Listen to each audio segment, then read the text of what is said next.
Hey FamBundance families, it's good to see you all here. My name is Braden, and I am here to tell you a story. The story that I'm telling you comes from a book called The Children of the Morning Light that was written by a man named Manitonquit, whose name translated means medicine story. The Wampanoag tribe is significant because they were the group of people that allowed the pilgrims to come off of the Mayflower and help them survive the winter and learn how to farm and do everything that allowed them to continue surviving on our landscape. So it's a significant group of people, and I'm very happy to get to share some of their stories with you. This story is called First Man. So a long time ago, First Man came into being. And when he opened his eyes, he looked around, not knowing where he was or what he was doing, and not having any idea what he was supposed to do. So he began to walk and to look around. And as he was looking around, he would see birds that were carrying pieces of grass into their nests and building up their nests, or carrying worms to feed their young, or squirrels that were going through oak trees and taking down acorns and leaving other ones and taking some to bury, and some just off of the tree that were no good, and seeing mice that were running around with bedding in their mouths, or rabbits that were eating. And the thing that he really noticed about all of this is all of the other animals that he observed all seemed to have some sort of instructions on what they were supposed to be doing, or they knew what their job was. And First Man was really confused because he didn't know what his job was, nor did he know how all of these creatures knew what they were doing. And as he was walking, he eventually noticed in the distance a figure that was standing that looked a lot more like him than anything else he had seen. So he walked up to that figure, and as he was walking up, the figure turns around and says, "Ah, First Man, it's good to see you here. I'm sure you have a lot of questions about what's going on." And First Man jumped in immediately with, "I do have so many questions. Who are you? What am I doing here? What's my job supposed to be?" And he says, "First Man, I'm sorry. Right now I am just working on perfecting the design on the left wing of this monarch butterfly that I'm working on, so I can't help you right now. But my name is Moushop, and you are going to go see your grandmother, and she's going to answer a lot of your questions for you." And when First Man hears Moushop use the term grandmother and the idea that he has a grandmother, his heart fills with joy, and he exclaims out loud, "Grandmother? I have a grandmother, Moushop? Moushop, what's a grandmother?" And Moushop, laughing, looks at him and says, "Your grandmother is a very wise woman who loves you very much and can help you answer lots of questions that you have about this life. But you're just going to head right across the river, and you're going to find out what that is when you get there. It's just over there. And when you get to the other side of the river, your grandmother's probably cooking some food, so you can just sniff the air with your nose and follow that smell until it gets stronger, until you get to where she is, and she'll be able to help you out. Good luck, and I will see you soon." And First Man is so excited. He's going to go see his grandmother. So he just takes off running. He turns and runs in the direction of the river as fast as he can, and he's running closer to the river and continues to run. And when he gets to the river, he doesn't stop running. He just keeps running. And he falls in the river, and a big splash happens, which is very unexpected for him because everything else that his feet had been on supported him just fine. So this whole river idea was very, very new. And as he thrashed himself back towards the shore, he came out and was kind of like, "Oh, wow. That was really weird. This is cold, and it's sticking to me a little bit. And how do I get over there? What am I supposed to do?" And he sat and he thought about it for a little bit, and he says, "Well, I've been standing on this hard surface. I need to figure out how to get some hard surface that goes across this river." So he runs off and he starts gathering very large rocks and bringing them to the shore of the river. And he starts rolling the rocks into the river, and every time he rolls one, it rolls out and goes blunk and sinks. And he rolls another one and goes blunk and sinks. And he rolls another one and goes blunk and sinks. So after he's been doing this for a little while, to no avail, the rocks are not getting to the top of the river to where he can walk on them. He thinks, "Wow, this isn't working right now. I need to come up with a new idea." So he just sat and he looked at the river. And as he's looking at the river, he's appreciating the beautiful colors that are coming off of the fish scales as they swim through the river, and the beauty of the breeze, and seeing birds fly overhead. And occasionally he notices that there's things that are floating in the river, and there's sticks that are going, and he's like, so some of these things float when they're on the river, but I definitely don't do that. How do I figure out how I'm going to get across the river if I don't float? And as he's sitting there, he notices floating down the river is a very large log, and sitting atop of that log is a turtle. And the turtle is just riding that log down the river. And First Man goes, aha! I got it. I know what I'm supposed to do. All right.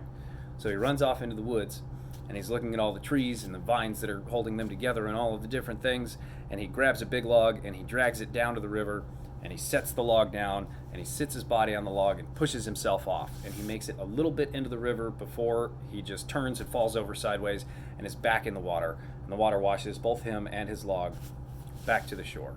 And he gets out and he thinks, well, that went better than last time.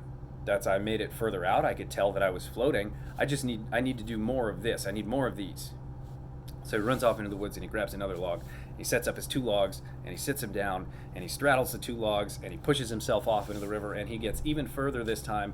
But then as he turns, the 2 logs separate and he ends up doing the splits and falling back into the water. And then the current washes his logs and himself back to the shore. He gets out and he says, okay, well, that worked even better. I made it further out, and I could tell that I was really floating this time. But these came apart, so I need to figure out how to stop them from coming apart. And I bet I could even use one more of these logs. So he runs into the forest and he grabs another log and he's looking around and he's noticing those vines again that are kind of holding branches together. So he starts pulling down the vines, and he gets a whole bunch of vines, and he brings those down. He brings his 3rd log down. Ties the 3 logs together with the vines by just wrapping it around, and he has his little raft, which he's really excited about. So he sets his raft down, and he gets on his raft, and he gives himself a big kick off the side of the shore, and he floats right into the middle of the river with no problems at all.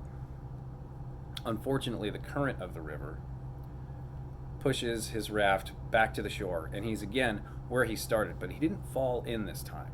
And when he finishes that process, he says, man, that worked really well. The only problem I had that time is that I couldn't keep pushing myself across the river, and my leg is not long enough to do it. I need something that I'm going to be able to push myself across the whole river with, that's long enough to do that. What am I going to do? And he said, oh, I'm going to grab a pole. I'm going to go grab a pole, and I'm going to get a long pole that I can hold, and that way I should be able to push myself with the pole all the way across the river. So he runs into the woods, and he grabs a balsam fir sapling that's maybe this big around. And he grabs that and he brings it on his raft, and he stands on his raft and he uses that to push himself off, and then he has to grab it again and he puts it in the ground and he's going across, and he has to pull himself about 3 times across the river. And he gets to the other side and he leaves his raft and he puts down his pole and he says, I did it. I managed to make it across. I can go see grandmother now. And it's a very interesting thing that the first thing that he learned to do was to pole a canoe, which was a really important part of their food gathering process for their culture. So I always found that as a very interesting point. And he's standing on the other side of the river, and as he's feeling his victory, he also starts having another feeling that's happening kind of in the center of his person. And he realizes that there's some grumbling going on in his stomach. And he's like, what is that feeling? Oh, wow. I feel empty in the middle. And he takes a sniff of the air, and then, he smells what is corn chowder coming over the air into his body, and that makes his stomach growl even more. And he thinks, Grandma has to be that way, and she can probably help me with this rumbling in my stomach too. So he's following his nose, and the smell is getting stronger and stronger until he sees in the distance a cottage or a longhouse that's been built. And he runs up to it, and he looks at it and says, Grandmother! And he gives the building a big hug. And the building, being a building and not his grandmother, does not reply. So he's walking around looking at it going, Grandmother? Grandmother? Grandmother? Grandmother? Grandmother?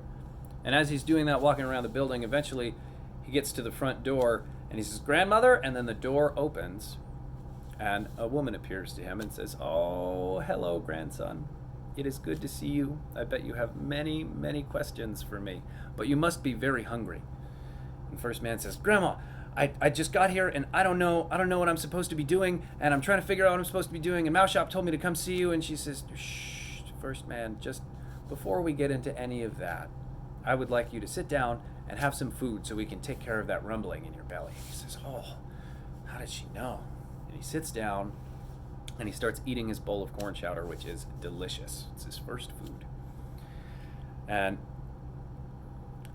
he starts telling grandmother all about his day, about waking up and not knowing where he was or what he was supposed to be doing, and seeing the animals and them all having jobs and instructions of what they're supposed to be doing, not knowing what his instructions were, and then meeting Mouse Shop, and Mouse Shop telling him that he had a grandmother, and the overwhelming sense of joy he had when he heard that he had a grandmother. But then to get there, he ran into the river, and he had all of those problems that he had to solve with the river until he finally made it here, and now he's sitting here eating his corn chowder, and he says, so Grandma, I'm here now, and I still don't know what my job is. Everything has a job except for me.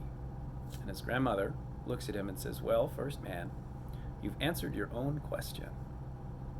When Mouse Shop told you that you had a grandmother, your heart filled with joy, and you knew that you had to come see me. But in order to get to where I was, you had to use your brain to figure out how to get there. This is your job, First Man, to listen to your heart and to use your brain to figure out how to get there. We always do that in this order. When we do it in the reverse order and follow our brain and attempt to use our heart, we can get into trouble. Do you understand? First Man says, yes. That's the end of that story. There's a few things that are really great takeaways from this story that I love. And the big one is that our job, our instructions, as we're here on this planet, is to listen to our heart and to use our heart as a compass that tells us which direction we're supposed to be going in. And that while we're following that process, we need to be using our brain as the navigator to solve our problems that get in the way of those directions. Another really important takeaway that comes from this story is the process of using his brain that First Man goes through. You'll notice that when he was falling in the river and coming out of the river, he wasn't complaining that that didn't work or saying, oh, well, that was awful, I just can't do that. Every time he came out, he thought about what had been working and appreciated the parts that were functioning, and then asked himself questions about how he could make it better from the parts that were already feeling good. After he would do that observation, he would come up with another test for what he was doing, and every time he finished the test, he would reflect on what was going on and how he could improve those strengths, and then again appreciate what worked best, and then think about how to do it better. So he's going through this process of appreciating, inquiring, and reflecting until he gets the problem solved, and he never has to deal with significant frustration or feelings of loss because he's building on his strengths while he's doing that, which is another great thing to know, that when we're solving problems, we should focus on our strengths to figure out how we can use our strengths to overcome our challenges. Another thing that this question brings up, or that this story brings up, is a few questions that I have for you. The first question is, in your own life, where are you being led by your heart? And where are the situations where you're being led by your brain rather than your heart? And what can you do to begin using that compass? I'm going to give you a second to think about it, and then I'll have one more question for you.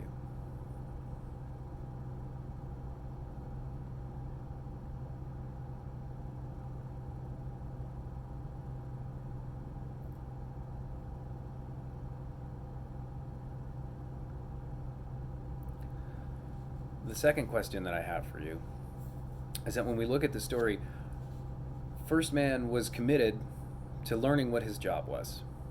And in honoring that commitment, he had to take a really big leap of faith to follow his heart. And sometimes when we do that, we have to go through a lot of problem-solving processes to get through it. So, what projects or desires do you have on the back burner in your life that really speak to your heart, that you're a little bit worried about figuring out the processes for, And what could you do that would be small experiments, like what First Man did, to really get those things happening in your life more? What do we need to do to follow our hearts more in a day-to-day basis?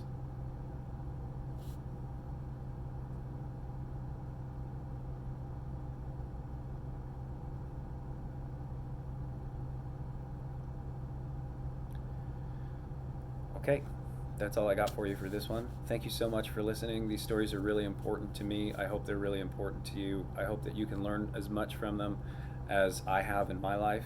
And I'm really grateful for everyone involved in this community for giving me the opportunity to share these things that are very important with me.